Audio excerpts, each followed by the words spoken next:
नमस्कार दोस्तों। आज के इस वीडियो में हम भगवद गीता के पहले अध्याय के 7वें श्लोक पर चर्चा करेंगे।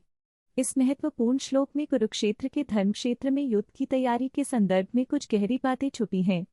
तो अगर आपको हमारा कंटेंट पसंद आए तो कृपया लाइक करें और हमारे चैनल को सब्सक्राइब करना न भूलें। चलिए इस गूढ़ ज्ञान की यात्रा में हम साथ चलते हैं। धृतराष्ट्र उवाच धर्मक्षेत्रे कुरुक्षेत्रे संवेता युयुत्सवः मामका पांडवाश्चैव किं कुर्वत सनिजय।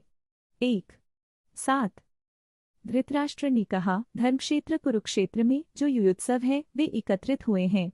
मेरे और पांडवों के बीच संजय वे क्या कर रहे हैं।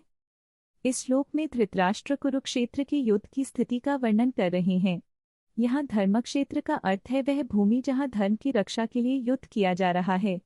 धृतराष्ट्र अपने पुत्रों और पांडवों के बीच युद्ध की तैयारी को लेकर चिंतित हैं।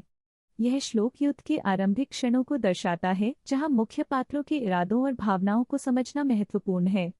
धृतराष्ट्र की आंखें नहीं हैं, लेकिन उनका मन युद्ध के परिणाम को लेकर व्याकुल है। यह श्लोक हमें यह भी सिखाता है कि जीवन में संघर्ष के समय हमें अपने कर्तव्यों का पालन कैसे करना चाहिए। एक समय की बात है, एक गाँव में दो मित्र थे, रामू और श्यामू। दोनों बहुत अच्छे दोस्त थे, लेकिन उनके व्यक्तित्व में एक बड़ा अंतर था। रामू हमेशा शांत और विचारशील रहता था, जबकि श्यामू अक्सर जल्दबाजी में निर्णय ले लेता था।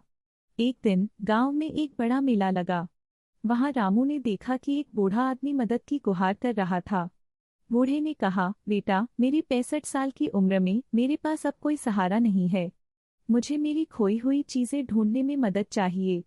श्यामू ने तुरंत कहा, हमें इसके लिए समय बर्बाद नहीं करना चाहिए, चलो मेला देखने चलते हैं। लेकिन रामू ने कहा, नहीं श्यामू, यह हमारा कर्तव्य है कि हम मदद करें। रामू ने बूढ़े आदमी से पूछा, आपकी खोई हुई चीजें कहाँ थीं? बूढ़े ने बताया कि वह अपने पुराने कंबल को ढूंढ रहा था जो उसे बहुत प्रिय था। रामू ने श्यामू से कहा, चलो हम इसे ढूंढने की कोशिश करते हैं।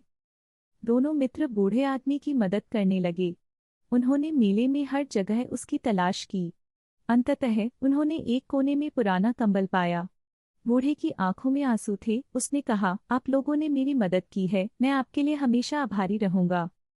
श्यामू ने रामू से कहा, तुम्हारा विचारशील होना सही था। हमारी मदद से एक व्यक्ति की जिंदगी में खुशी आई। रामू ने मुस्कुराते हुए कहा, यही तो असली धर्म है। इस कहानी से हमें यह सीखने को मिलता है कि जीवन में हमें अपने कर्तव्यों का पालन करना चाहिए, जैसे कि धृतराष्ट्र ने कहा था कि धर्म क्षेत्र में सही निर्णय लेना जरूरी है। तो दोस्तों, अगर आपको हमारा यह वीडियो पसंद आया हो तो कृपया लाइक करें और सब्सक्राइब करना न भूलें। आगे भी ऐसे ही रोचक कहानियों के लिए हमारे चैनल पर बने रहें।